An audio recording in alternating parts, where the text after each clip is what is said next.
Hello, and thank you very much for inviting me to the 72nd Annual Postgraduate Assembly, Meeting the Challenge of Change. And it's a privilege to be able to talk about what I think is something that we don't talk about enough, which is building resilience in the face of where we are. And where we are is really in unprecedented times. So we have so much going on.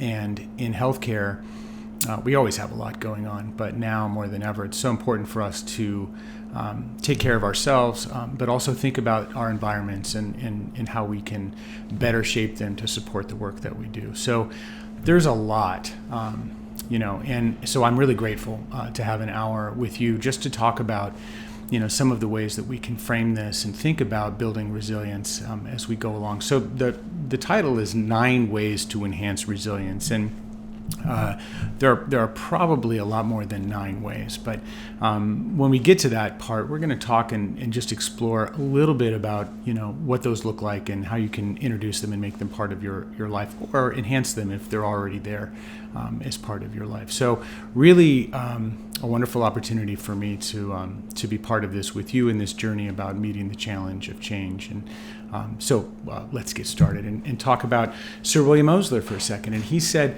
"Engrossed late and soon in professional cares, you may so lay waste that you find too late, with hearts given way, that there is no place in your habit-stricken souls for those gentler influences that make life worth living," which is an incredible quote from Sir William Osler, who we have to thank for the 120-hour work week. And this guy would taste patients' urine at the bedside to diagnose diabetes. I mean, this guy was all in.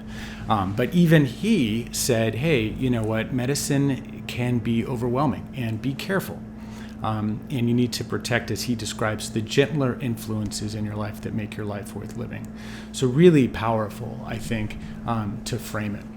Now, we talk about this term, burnout, and that's the term that we really focus on. And obviously, this talk is about resilience, right? But the other side of the coin is burnout, and this is the term that's captivated our attention. There's burnout. We talk about moral injury. What is burnout? What do we even, how do we describe that? And we have a definition for it that we use when we measure burnout, which we'll talk about in a second. It's a syndrome of emotional depletion, detachment that develops from chronic occupational stress, right? So this is, what you do every single day. It takes the wear and tear, it becomes overwhelming. So it happens more when your job stress is high, and your sense of what we call personal autonomy or self-efficacy of what you do doesn't make a difference when that sense is low. And that combination is kind of the perfect breeding ground for burnout. But on the flip side of that, right, what is resilience?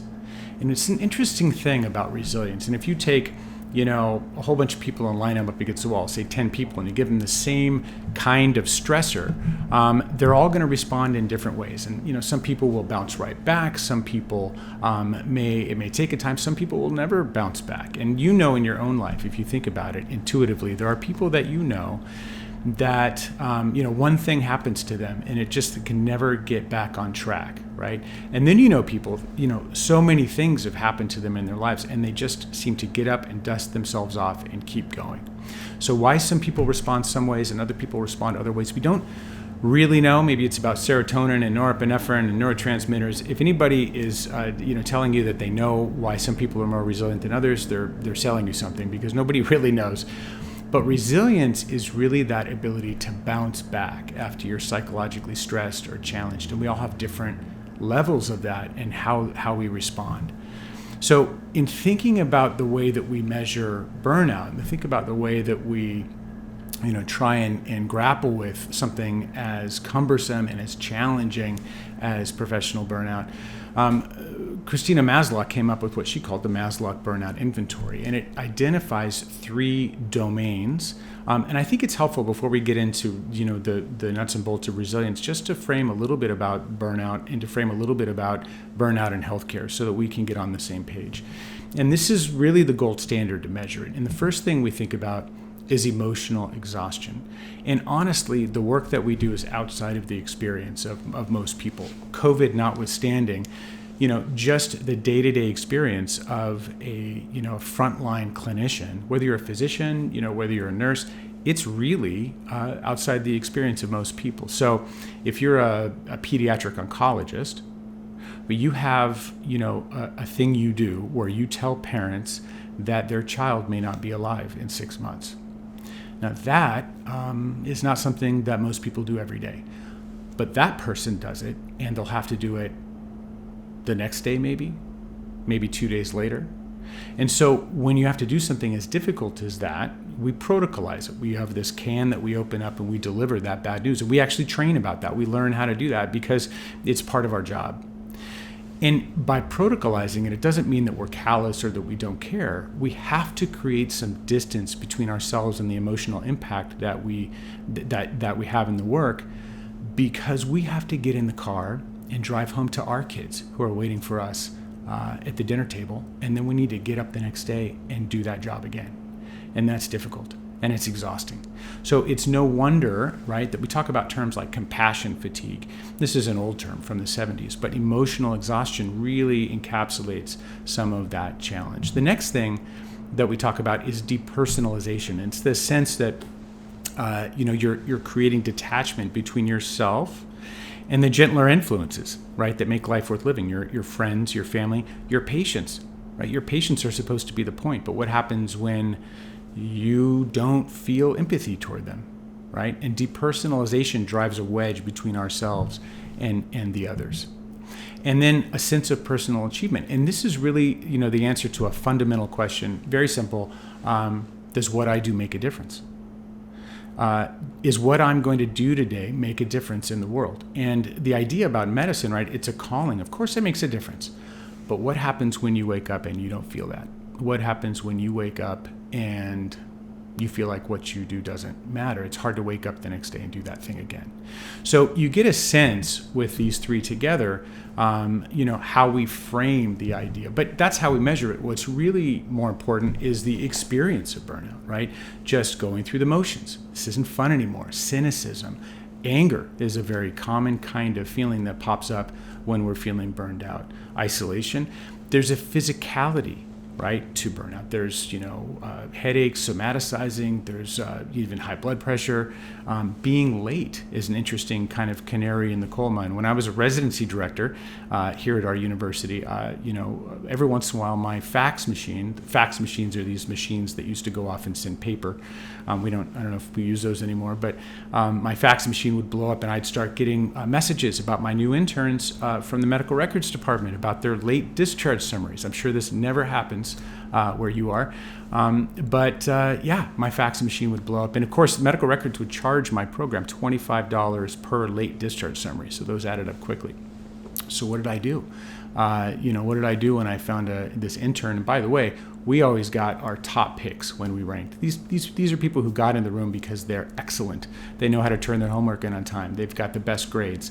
And yet something is happening, right? And now they're not meeting expectations, not meeting obligations. So as a residency director, of course, I called them right into the office. I berated them. I said, you have to get your discharge summaries in on time. No, that's not what I did. What I said was, okay, you just matched to our program from Wisconsin. I just gave you the hardest job you've ever had in your entire life. You have almost no support. You don't know anybody here. How's that going? Right? And the answer is usually not very good. But we're not really built in medicine to raise our hands and say, hey, I'm not doing really well right now. The way we communicate, the way these interns were communicating was through my fax machine. And, that's an opportunity for me to have the discussion, hey, how are you right now? How are things going? Do you have what you need? So it's so important for us to think about, about these little subtle cues that can tip us off that maybe a colleague, maybe ourselves, maybe we need a helping hand. And so other ideas here, negative thoughts, automatic negative thoughts about, attitudes toward others, ourselves, right? Declining quality care. The medical board cares about. I flew up to the Medical Board of California a couple of years ago to talk about this issue with the medical board, and they were struggling with, how do we manage this? Of course, they flew me up. They gave me, said we want to know all about burnout, all about what the state is, your best policy recommendations, and you have 25 minutes with Q&A. So I didn't have a lot of time with the medical board, but the fact that they're wondering about how to manage this has a lot to do with what the medical board does, which is to protect the integrity of patient care in the state of California. So, they're paying attention, right? And then, of course, self-medication is a big red flag, right? So physician, do not heal thyself. In this case, you need to find somebody who can help you and support you. And that person is usually not best if it's you. So finding somebody to get help. So the experience of burnout. I wanted to lay out just a sense of where we are, just a realistic pie chart that accurately describes how we spend our time. So here you can see work there at the top. We have just a little sliver. We spend some time there. Of course, we have equal amounts of time for our partner, our family, friends, our spiritual self, our health, right? Okay, so maybe this isn't totally realistic. So maybe this is closer to the mark. Maybe work takes up a little bit more time, right? Okay, let's get totally real. This is the way most of us feel, and our medical career can be overwhelming. And I think this slide is still generous because the things are still on the slide. But if I were to go back and ask you a different question, which is, what do you value most? What's most important to you on this slide? I'm not going to hear a lot about, going into the office, one more extra day. I'm going to hear about my health, my family, my friends. I ask this question when I'm working one-on-one with doctors, if I'm coaching, if I'm doing small groups, if I'm doing workshops. I ask this, we do an exercise around this, and we look at, what do you value? But then I ask them, how do you spend your time? And for some docs, I do a time study. We look at actually what that looks like. And I encourage you right now just to think about what your last week looked like and how you spent your time. And very often there's a mismatch between what we say we value and how we spend our time. And that mismatch is an opportunity for us to look at. Now, I don't want to bang you over the head with a bunch of studies, but I do want to point this one out. This was the Sentinel study by a guy named Tate Shanafelt, who was at the Mayo Clinic at the time and is now at Stanford. This came out, and it was a game changer. So this is the largest ever study that looked at burnout among docs, over 7,000 docs. And, no surprise, there was a lot of burnout. But can you guess the top 3 specialties? Just think about it for a second. What were the top 3 specialties? Well, I'll tell you the mean burnout rate among this group of over 7,000 docs, the mean burnout rate was 45%. And the poor emergency docs, 65% burnout rate on top. They were number 1 by a large margin. So probably not the way that emergency docs wanted to be number 1, but in this case, 65%, right? So when this study came out, people went, oh my gosh, what is happening in the emergency room? And it was a challenge because, we didn't really know what was happening in the emergency room. We had some ideas, but the emergency room got a lot of attention. But I want to point out this group at the bottom, the dermatologists. Of course, they're at the bottom of the burnout chart. They're, relaxed. They're sitting on the beach having a Mai Tai. Maybe they're wearing sunscreen because they're dermatologists. But this group's burnout rate was 33%. So a third of dermatologists met the criteria for burnout. Now, if I told you a third of anything was happening to anybody, you would say that's a big number. If I told you a third of people in this county are going to have COVID by the end of the year, that would be a public health emergency. That would be a global pandemic. But here, as early as 2012, we had data that told us that frontline clinicians were burning out at a minimum rate of a third. And that was a public health crisis, and it still is. And so this is part of the challenge we're faced with. I will say encouragingly that the numbers have improved, but they haven't been measured since our COVID challenge. And so, of course, we're wondering what that looks like. Now, what's going on here? And every time I show this slide, I think about this guy. He looks like every new intern that shows up to the hospital looks like this guy. I think it's because I'm getting older or they're getting younger. I'm not sure what.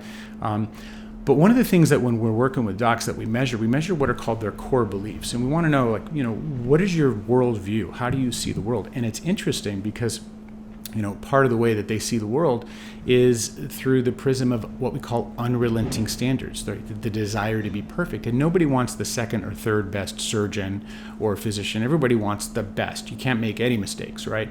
And of course, that's a fallacy. Perfection turns out, spoiler alert, perfection is not real. But that's what everybody wants. And so that's our expectation of self. Professional self often is unrelenting standards. The other one here is self-sacrifice, and it's the idea that you'll give of yourself for the benefit of others. In fact, we take an oath about that, right? I will come for the benefit of others. That's a Hippocrates thing. So we definitely ingrain that in the ethos of being a clinician. But there's some other aspects that are really interesting, and one of them is we tend to manage up to expectations. So I promise all of you have your name on some color-coded spreadsheet that tells somebody how many catheter-associated UTIs you have, how quickly you turn over an operating room, how many RVUs you generate, all kinds of things that we measure about you. And we tend to know that and manage up to where we're being evaluated. And that's part of how we got in the room. We know how to get our A+, and we work really hard at that.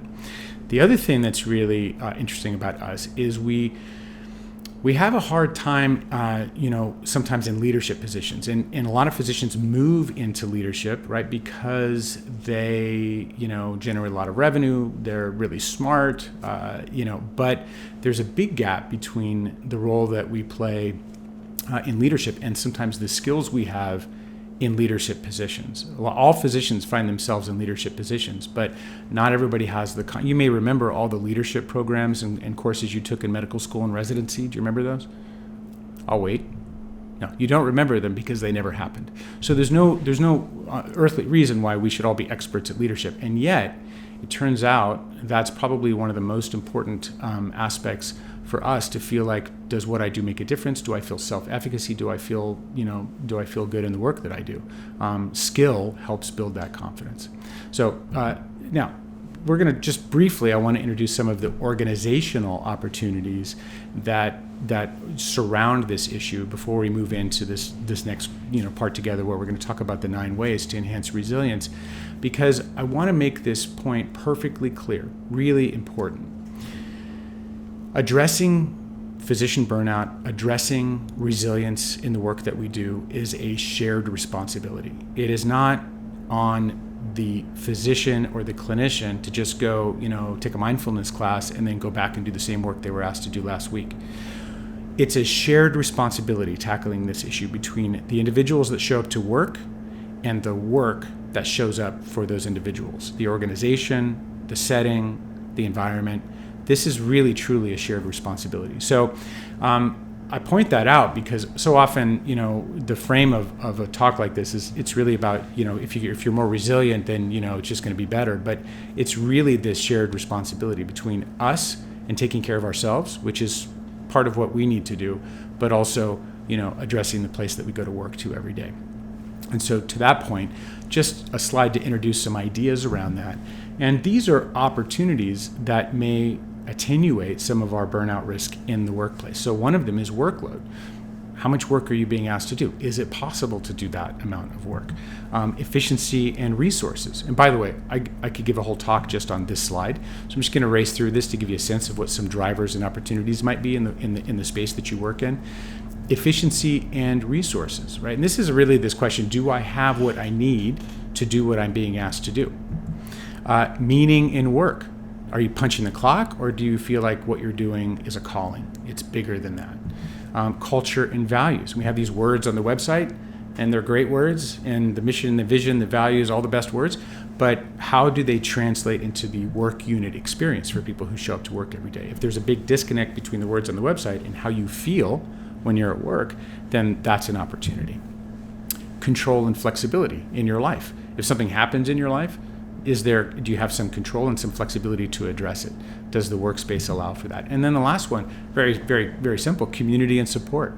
Do you feel like you have community and support in the place where you go to work? So these are just some ideas, and I'm offering them as opportunities to think about, how does my workspace, support me as I'm in that space every day? But we'll transition now into committing to self-care. And here's this asterisk to remind us that it's not just on us, it's a shared responsibility. But so important, because self-care is really about that responsibility we have to ourselves to make sure we're as good as we can be in the moments that we're in.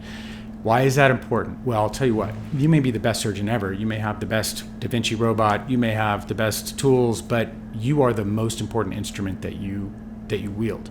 Self as instrument, the person holding the scalpel, has to be right.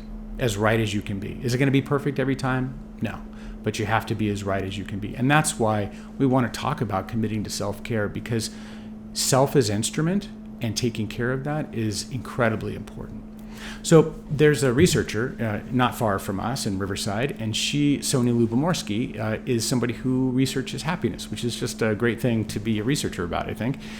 And one of the studies that she put out really wanted to find an answer to this question of how much of your happiness is baked into who you are, how much of it is about circumstances, things that happen to you or at you, and how much of your happiness can be moved one direction or another through your intentional activity. And I think it's a fascinating question. And so what she found, Sonia Lubomorsky, was that our happiness set point, as she called it, was at about 50%. 50% of our happiness is actually baked in. Okay. 10% is actually circumstance, things that happen to us or at us. So like if I break my arm, that's a bad day. I should feel sad, and that's a bad day, right? So there's a normal reaction, a grief or sadness reaction to things that are happening in our lives that are not positive. If I win the lottery, right, I should be like, yeah, I won the lottery, and I should be happy for life, right? But there's something going on, because there's a reason why lottery winners in our research tend to be so, miserable. What is going on there? And what Sonia pointed out was that if you are somebody who has a negative mindset, if you're a miserable person before you win the lottery, and that's the direction you're going, getting a big check is like strapping a jetpack on your back and moving in that direction at a rapid clip. It's not changing who you are. It's just getting who you are there faster. So it's really important to think about, circumstances, and not just the panacea of something good or something bad, but just thinking about the most important thing, which is it's a small amount of what drives our happiness. And the next part is really what we're going to focus on in our time together, which is intentional activity. It's things that you can do that can improve your level of happiness and resilience. And that number is 40%, and that's a big number. And that's the number we want to focus on. We're going to look at 9 evidence-based ways to enhance resilience in the time that we have left. And we're just going to run through these 9. You have these hopefully in your handout someplace. So I won't spend a lot of time on this slide, because I'm going to go through and talk about them a little bit as we go along and introduce them. Now, these are kind of like tools, right? And so first of all, you don't want to start using the tool right when you need it. You want to have some ability, some skill with it. So they're things to practice before you need them, right? You don't want to find out, how the jack and the tire iron works when you're sitting on the side of the road with a flat. You want to have some practice with it maybe before you find yourself in dire straits. So that's one thing. The other thing is, there are 9 of these. Not every single one of these is going to resonate with each of you equally. And what I'm offering is a number of different things that might be available to you to think about that you're either already doing, that you can enhance, or that you haven't even thought about, that you might want to bring into your life. And so 9 ways to enhance resilience are an opportunity to kind of prepare for what might be coming, and also to think about what works best for you. So you can see we were talking about relationships, finding meaningful pursuits, accepting praise. Let's go through these, and I'll take them one by one, and then we'll explore them together. The first one here is making time to engage in meaningful relationships. And of course, one of the first questions you should ask when you're asking about, meaningful relationships is, who are your people? And why is this the number one thing on the list of 9 ways to enhance resilience? Well, you may remember Maslow's hierarchy of human needs, right? These are the basic human needs. And after you have food and water and security, right? You're in the cave to protect yourself from the saber-toothed tiger. What's next on the list? And the next thing is make friends. It's part of evolutionary biology that we need to connect with others to find community. And that is really the next thing that ensures our survival. But you want to know, who are your people? And not all people are the same when it comes to building relationships. So in this idea, we talk about core relationships. And core actually stands for something. It stands for connections to others for resilience enhancement. Core relationships. You have your inner core relationships, and these are people that maybe they live in your house. Maybe they're Thanksgiving table people. They're the people that, are the closest to you in your life. Inner core. Then there are outer core relationships, and they may not be connected to you, say, by geography, But you know that when you pick up the phone and you talk to them that you feel better. They're there for you. You can connect with them. They're filling the tank up. So these inner and outer core relationships are fundamental to our support, to our connectedness. Now, outside of that, we have what we call the orbit relationships. And these are relationships you might find at work. Maybe they're in the OR with you. Maybe they're in clinic with you. You like them. You say hi. Maybe you sit together at the cafeteria and you have lunch when we're allowed to. But they're not necessarily Thanksgiving table people, but they're people that they're at work. You like them. You hang out with them. It's fine. Then there are the asteroids. And the asteroids are the ones that sort of come in out of nowhere, create havoc, a trail of destruction. They get you all fight or flight, and then they zip right by. And they're the ones actually that we think about the most, because we have what we call anticipatory anxiety, thinking about them, seeing them in the hallway, seeing them in the OR again. They're the ones who give us the least and take the most. They rent this space in our minds, and they continue to inhabit long after the issue or the event that happened has passed. It's still there. We're still chewing on it. So important for us to think about who are our people and who are we spending time on. So just for a moment, I want you to think for yourselves, just in this moment, think about who are your top 3 people in your inner or even outer core relationships. Who are they? Let's list them off. Think about, just for a moment, just to yourselves, think about who are the most important people. If you can list off even just one person, who is that person? And hold on to that. We'll come back to that. There's this book by Susan Pinker called The Village Effect. Great book. You can see how face-to-face contact can make us healthier, happier, and smarter. And it's really a tour de force on the background and the case scientifically for really meaningful social connection and making friends and building connections. I encourage you, if you have time to read this book, I encourage you to read it. But here's a little cartoon that illustrates the point in a different way. I've got hundreds of Facebook friends I've never met. When I was young, we called them imaginary friends.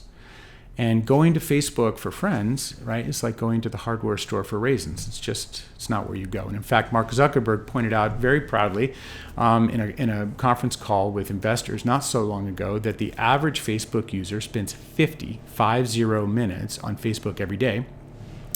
And that compared to the amount of time that we spent in real time having a face-to-face conversation with somebody, which was about 5 minutes on average, which is incredible. We spend 10 times that amount of time on Facebook, and we know mountains of good evidence that Facebook is actually depleting. We compare ourselves to others. People are making up their lives, and unfortunately, that's where we spend our time. So important for us to think about meaningful relationships, how we spend our time, who's important, and how we show that. We'll come back to that. The next thing here is making time to engage in meaningful pursuits. And meaningful pursuits actually have a definition, which looks like, what we call person-activity fit. So everybody here is going to have a different sense of what they enjoy doing, what the right person-activity fit looks like. But when you find person-activity fit, you're finding an activity that gives you self-efficacy. It makes you feel good about the work you're doing, and there's a connectedness quality. You're not just doing it on your own, but you're feeling connected to something bigger than just you. And those are the qualities of good person-activity fit. But what it's hardly ever about the money.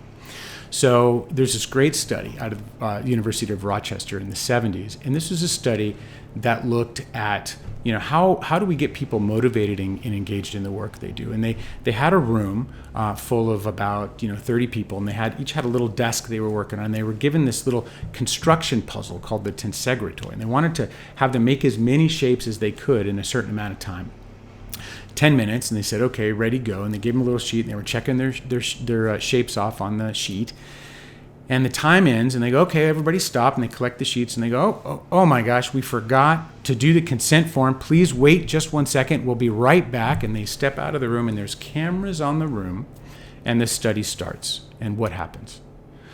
Well, they're sort of waiting, paying attention to the clock, and then they're starting to make different shapes. And they're kind of playing around with their construction puzzle. And pretty soon, a couple of them have got together and they're, making connections. And now there's little groups together and they have 6-foot skyscrapers that are falling on the ground, exploding all over the place. They're having an absolute blast. It looks like a preschool. They are having the time of their lives. Then they do the study again. Same thing. We want you to make as many shapes as you can, and we're going to do that in 10 minutes. And at this time, though, we're going to pay you $1 per shape. Ready? Go. So they're making their shapes. They're doing their thing. 10 minutes goes by. Okay, we'll collect your papers. They pay them. And then they say, oh, we forgot the consent form. Please wait here. We'll be right back. The study starts again. The cameras are in the room. What happens? Not a lot. Well, a few things happen. One of them is one guy gets up and leaves because he's already been paid. Another person, one of my favorites, is he's hoarding his last shape with his body. He's blocking it so people can't see it because now it has a value. It's like his intellectual property. But what's not happening in this room is people are not connecting, people are not collaborating, and they're not having fun.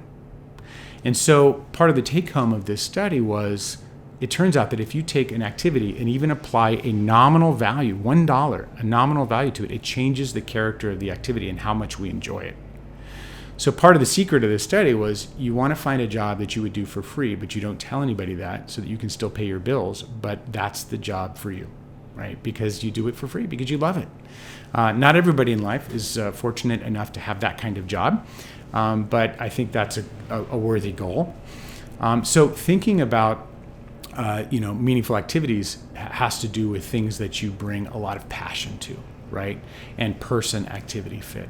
The next thing here is accepting gratitude. And so often, a patient comes up and says, hey, doc, I just want to say thank you. I really appreciate everything you've done for me. And part of our knee-jerk reaction is to go, well, I appreciate that. Thanks for that. But, it's just my job. I'm just doing my job. I'm really glad you had a great outcome, But we tend to minimize, right, the gratitude that we get. And I would really encourage you not to do that and to just sit in that moment, park yourself in that moment, because the work you do is hard, the work you do is exhausting, and just allow yourself the space to accept that gratitude. So it's like, hey, I'll tell you what, the work I do is really difficult. I have good days, I have bad days, but for you, taking the time to let me know that I've made a difference for you is going to keep me going for the rest of today. So thank you so much for that. Okay, so that took about 5 nanoseconds, but what it says is, you valued me, and now I value you in this moment. And it allows you to really immerse yourself in something that you frankly deserve. So accepting gratitude is so important. Now, taking care of your body and your mind, I'm not going to go in to a virtual room full of doctors and say, this is the American College of Sports Medicine recommendations on exercise and all that. But I do want to share a couple of really useful studies that I think are really helpful to frame how we take care of ourselves in terms of body and mind. And one of my favorites was this exercise study out of the UK, and they wanted to know not just what activities are really useful in terms of your VO2 max and all those sorts of things, but really they wanted to know what activities actually add years to life. So if you do these recreational activities, which of these add years to life, and how many years, right? So it's a really great question, right? To know how many years of life will be added based on the activities that you do. And so big number, 80,000 people in the UK.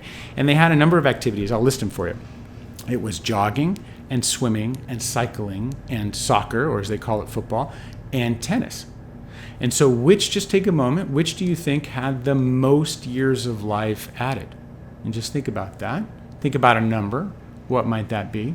And I will tell you the answer in reverse order. So the least amount of years added, jogging, actually, about 3.1. The next one up was swimming, about 3.7. And then cycling was just about the same. The next one on the list was soccer, about 5 years and change. And by far, the most years of life added, tennis, over 9 years. Which is incredible. And they repeated this study again with a study in Norway that looked at a registry of 25,000 people over, 25 years, and used the same activities and had the same findings in the same order. So pretty incredible validity in the study. And what is that about, right? You would think jogging, these really cardiovascular exercises would be the thing, but it turns out that activities where there's connectedness, right? You play tennis with your buddy, you try to beat each other up, and then you sit on the bench and you catch up. You talk about your day, you talk about what you're up to. Then you go back out, you try to beat each other up, you come back, you catch up more. So these moments of connectedness actually made the biggest difference when it came to how impactful that exercise or that activity was to length of years added to your life, which is like incredible, right? So that was a game changer, really, thinking about how not just the activity itself, but how connection in the activity makes a difference. And then when it comes to nutrition and taking care of ourselves nutritionally, one of my favorite studies was from a colleague of mine, Jane Lemaire, and I was actually at the conference presenting with her when she presented this data before it was published. She's a Canadian nutritionist researcher, and she did this study. I loved it. It was basically a study that took two groups, internists, basically hospitalists. One group was the nutrition business as usual group, which was, no changes in their diet. They would just, grab their coffee, maybe eat a little before work. They do their rounds. Maybe they forgot to eat. They come back, they get that last breakfast burrito under the heat lamp in the cafeteria. The business as usual group. And then she had another group that she called the nutrition SWAT team group. And they had a group assigned to them that would page them at regular intervals throughout the day, no matter where they were in the hospital, and find them and feed them healthy food. That's the group I would like to be a part of. And then she asked this question: what is their cognitive ability after 6 weeks of being in the nutrition SWAT team group versus control? And so she did a pre-assessment of cognition and she did a post-assessment. And guess what? The nutrition SWAT team group had a cognitive ability that was 10 years younger than where they started. Wow. So taking care of yourself. So we could talk about the keto diet and carbs and lipids and all sorts of things, but we hardly ever talk about nutrition and what that means to us in terms of our cognitive ability. And it's such an impactful study because are we in the business of cognition? Absolutely we are. Doctors, clinicians, we're all about knowledge. We're all about cognition. We're all about deploying that for the benefit of others. And so how important is a study like that? So taking care of yourself in terms of body and mind, really important. The other thing that's important and on our list is acceptance of the situation that you find yourself in. And acceptance comes in a couple different flavors. Here's a guy trying to move an elephant, probably not going to get far from that. Acceptance doesn't mean you accept the situation and you don't make any effort to change it. What you're saying is, instead of, it's the difference between seeing the wall and banging your head against it. We may see the wall, here's the wall, but if you can create space between yourself and the reaction, which is often negative, and you sit back, you don't just do something, stand there and pay attention, then often we can find alternatives, ways to manage it that are more effective than simply going right at it in a reactive way. So acceptance of the situation is not signing off on it, but it's saying, okay, this is where we are, and now there's a space that I can address, I can manage. So acceptance of situation is a very powerful element. But the other part of acceptance that's so important, it's acceptance of self. And I'm about to be heretical with a group of doctors and say, it's okay to be good enough. It's okay to be good enough as a physician. And this is really, there was a guy named Donald Winnicott who came up with a concept called the good enough mother. And you could fill up my whole room here about, the good enough mother. But if I boil it down to one sentence, it's this. As a parent, if you don't screw up too bad, your kids will probably be fine, which is very liberating as a father of 3 daughters. That's good news for me. But how do we translate it into our work life? Being the good enough physician means not that you're just going to roll in and do whatever that day, but to say, look, you have to be good enough, not just as a physician, but all the way around. So what does that even mean? I don't know how many of you have heard of the 360-degree evaluation. A lot of Fortune 500 companies use this to look at what does everybody think about you when you go to work, your leadership style, how you work within teams. They ask every single person, and they want to know what is their perception of you. Slightly intimidating, kind of invasive, second only to a colonoscopy. I personally have had the 360. It's very enlightening, but also, as I say, very intimidating. I've seen a lot of these things. I've seen a lot of 360s. I've given docs 360 evaluations. I've never once in all my journey seen a spouse satisfaction score. or a spreadsheet that says how many times I made it to dinner on time like I promised I would, or how many times I made it to the soccer game. So if we're going to use the term 360 degrees, we should be honest about it, because a 360 is all of me, not just me at work. But remember, we manage up to where we're being evaluated, right? So if my name's on that color-coded spreadsheet about RVUs, I'm racing to get more RVUs in there. So work has one spreadsheet.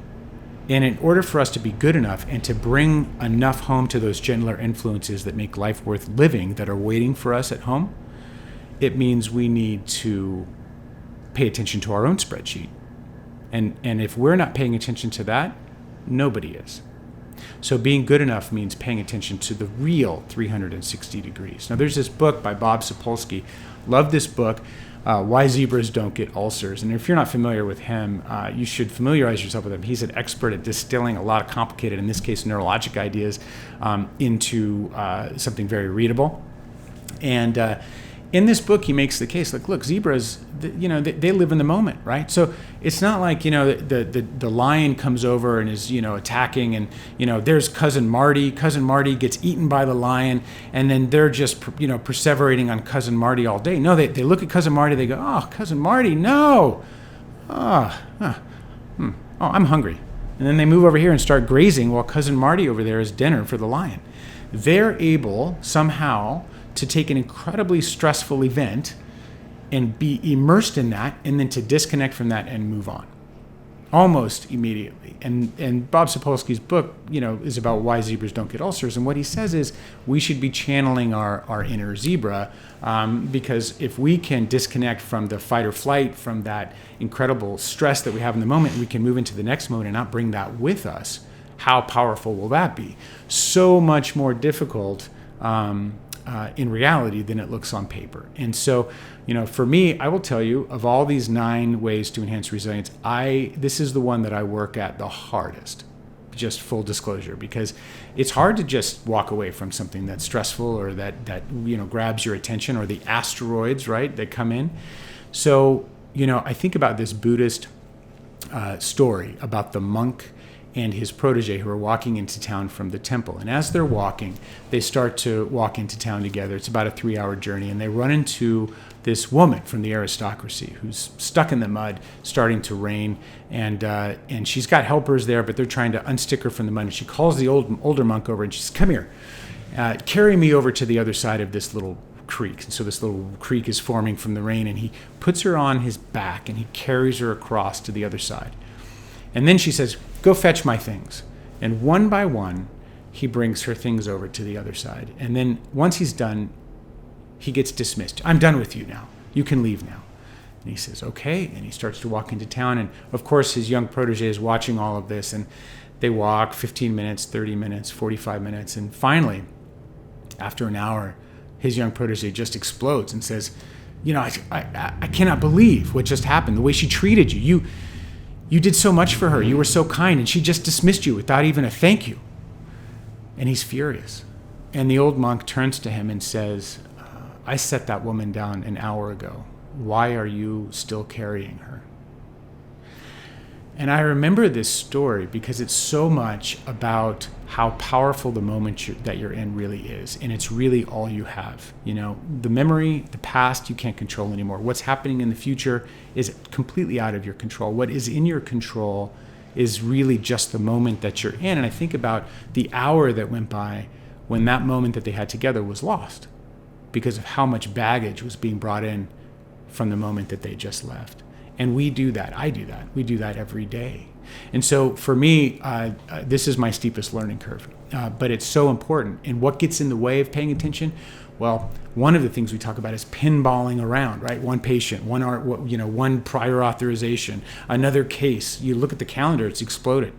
And so many things, we don't live in that moment. We're between moments all the time, which is ironic because the only thing we have is the moment we're sitting in.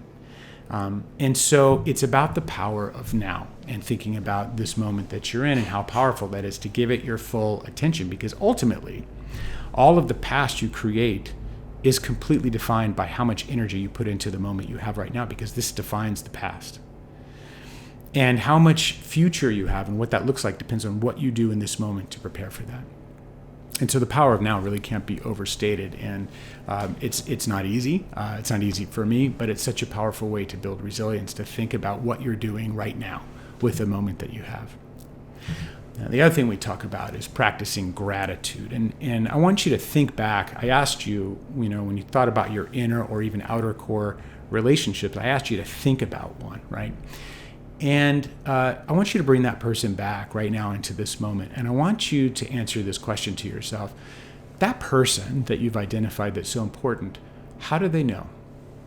What have you done to tell them? And so, this is one of those really direct links. And so Sonia Lyubomirsky has also studied this. And it turns out that if you express gratitude to somebody on that list, that it comes back to you 2 or 3-fold compared to the benefit they get from feeling that you're grateful for them. Just you communicating that back once a week to that person you've identified is incredibly powerful for you, as much or more so than it is for them. So I really want to encourage you. I'm going to give you a little homework. It's up to you whether you do this homework, but I want you to think about that person and think about what you could do to express gratitude to that person in the next week. If that person's in your operating room, let them know. If that person's waiting for you at home, let them know. If that person's just a phone call away, let them know one time this week. And it's not just about practicing gratitude. It's also about acts of kindness, not just telling them, but showing them, and not making it random, but making it with intention and purpose. Intentional acts of kindness to people on your list. How do they know? And so powerful once a week by telling them and showing them why they're important to you. Really, really impactful, and certainly fills the tank for you. So I want to encourage you to do that. Certainly one of the 9 ways to enhance resilience. And so is this. Now, you may think that being happy is easy. It's not that easy. In fact, we have, you may be familiar with the negativity bias. So we are built to overestimate threats and to go negative. Why are we built that way? We're built that way because it's about survival. And go back to evolutionary biology. You came home from your trip out foraging for nuts and berries. When you went into the cave, you saw a saber-toothed tiger sitting on the hill. You didn't go, oh, saber-toothed tiger, no big deal, and you went in and took a nap. No, you had to get all fight or flight. So you're either going to fight that thing or you're going to leave and break camp and go someplace else because that's a threat. We are trained and ingrained to identify threats more than we are possibilities and positivity. And so we have to push back against that a little bit, right? Our brains are Velcro for negativity and Teflon for positivity. And it's not our fault. It's just part of why we're not extinct. I have a long list of reasons we're not extinct. That's near the top. So what can we do? Well, here's the thing. It turns out you can purposefully practice what we call reflexive optimism, but it requires a little bit of work because you have to recognize the negativity bias and you have to choose to go positive. And it's really a choice. When you frame it as whether you respond positively or negatively, whether your automatic thoughts are positive or negative, is really a choice. And in that moment, again, living in that moment, it's such an opportunity to be reflexively optimistic and to replace the negative thoughts with something that's positive. We could spend, and I do spend, a lot of time with people on just this, but it's so important to think about the choice, and that's really, really the point here, is the choice that we have and the impact of that choice to us and others. What's it like to be in a room with you when you've gone negative? What's it like as you perceive other people around you when you've gone positive? And what does that mean for how you interact with them? So important to think about yourself as instrument and your impact to self and others. And that choice to be positive or negative is part of that. And then the last of the 9 ways to enhance resilience is about mindfulness. And I'm not talking about meditation or just, getting mindful. I'm talking actually here, and the evidence-based mindfulness is really about John Kabat-Zinn's 9-week structured mindfulness-based stress reduction program. And I'm so lucky here at our university to have a center for mindfulness where we study the impact of mindfulness. And one of the studies that has really sat with me for a long time is the study where we look at the MRI and PET images of people before and after this 9-week structured mindfulness-based stress reduction program. And it turns out that people who are in this program, the parts of their brains that are about attention and focus and stress management get larger on MRI before and after this program. So we know that neurons that fire together wire together. That how we use our brain is reflected in the size of the parts of our brains that are being used. And so the parts of your brain that focus on attention and focus and directedness and also stress management, they actually change in 9 weeks after this program. Now, I'm a family physician and I'm also a psychiatrist. I don't have a medication that does that, but mindfulness does that, which is why I prescribe it to people I'm working with. Professionals that are transitioning into leadership that I'm coaching, I prescribe it. Transitions from one kind of career to another, I prescribe it. Mindfulness is probably one of the single most important tools that we use. I think it's going to become more and more mainstream as we go along, but such a powerful evidence-based tool. So these are our 9 ways, but one of the things that you may have heard that popped up was this idea of time and making time and taking time. And I had a chance when I was in medical school to meet this guy. This is Eric Heiden. Eric Heiden won 5 gold medals as a speed skater in the Olympics, but it turns out I met him when he was attending an orthopedic surgery where I went to medical school, which is UC Davis. And I was on my month-long ortho rotation with him, and I'm sure I learned a lot about ortho. I don't know how much I remember now, but what I do remember is I just was blown away by how he seemed to find time for himself. He had a girlfriend at the time, now his wife. He was always exercising, obviously important to him. He's a former Olympic athlete. So one day I went up to him and I said, Dr. Heiden, I'm on my rotation with you, and I just noticed you seem to have it all together. You're an excellent doctor. You're a great surgeon. You just seem to have it all. How do you find time to strike this balance? And he kind of laughed, and it was funny because he said, so you're on your rotation with me? He had no idea who I was. And he goes, well, you've decided to be a doctor, right? And so you are never going to find time. Everybody's going to want to take time from you because there's only so much, and being a doctor is a very busy life. So if you want time, you have to make time by taking it from other things.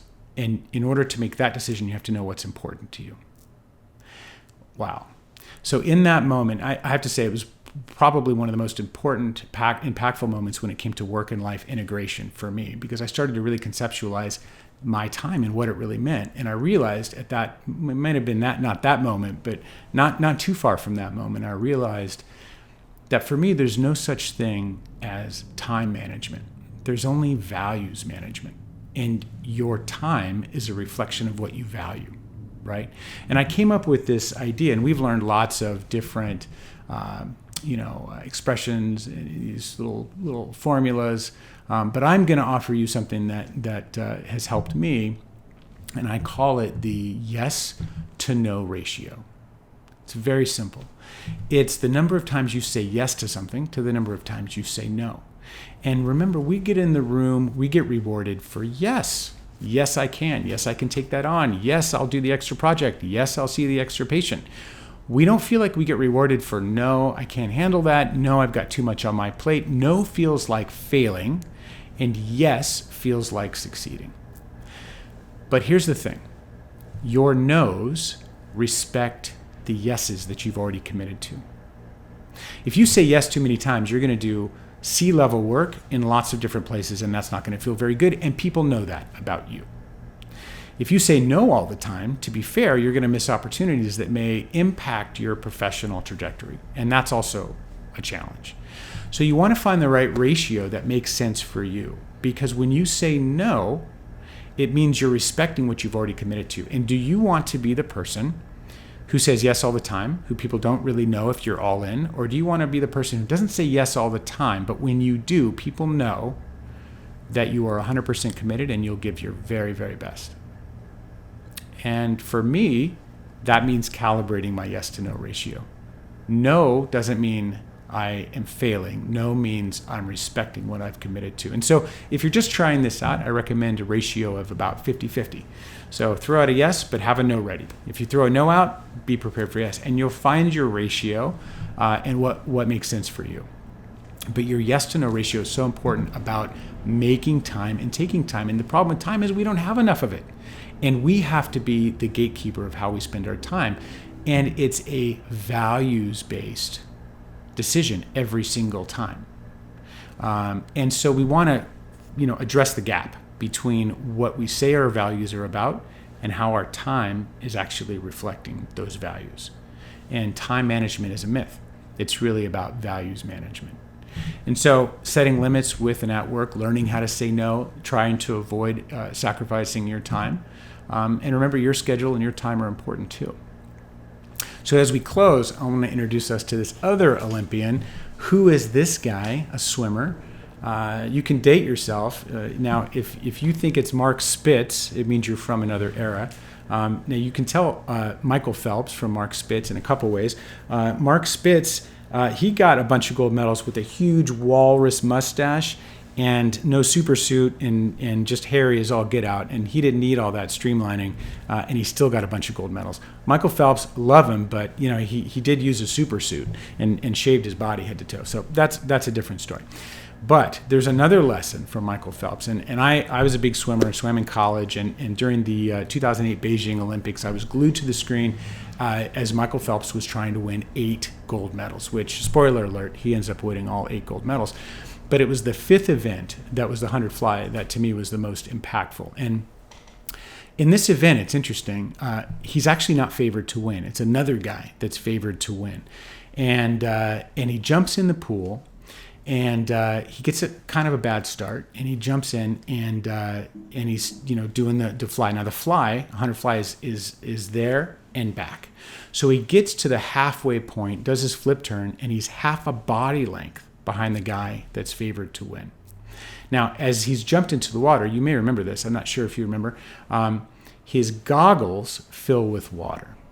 And I don't know if you remember being a kid, swimming around the pool with your goggles filled with water. You can't see anything. So what does Michael Phelps do? He stops the race and raises his hand and says, "I can't see."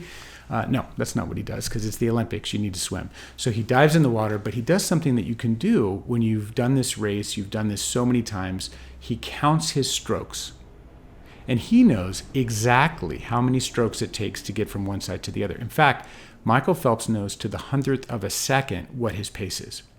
And as he gets to the halfway point and he does his flip turn and he's half a body length behind the guy who's favored to win, he knows. So he starts to claw his way up. And he's digging in and he's digging in and he's making up time. And he gets to the end and he does something that even an age group swimmer this big knows you never do in the 100 fly. He does a half a stroke into the wall. And when you're learning how to do the 100 fly as a competitor, you learn from an early age that when you finish that race, you glide into the wall. You stretch out, you glide into the wall, you touch the wall with both hands. You want to be streamlined. You don't want to be pushing any water. But Michael Phelps, with everything history on the line, does a half a stroke into the wall. And he wins. And afterwards, Rowdy Gaines, who was the announcer at the time, Michael Phelps, congratulations, you're on your way to 8 gold medals, incredible race. But I have to ask you, you and I are both swimmers. You did something you never do. You did a half a stroke into the wall. What were you thinking? And Michael Phelps says, I wasn't thinking at all, and I could hear the voice of every coach that I'd ever had tell me, glide. But I knew if I didn't do a half a stroke, I was going to lose. And you look at this race, and he's right. And I encourage you to watch this clip on YouTube. I won't share it with you now, but he's 100% right. And the guy on the right is doing everything right. He's gliding, and he's the guy that loses. Michael Phelps does his half a stroke into the wall and wins by the length of a fingernail.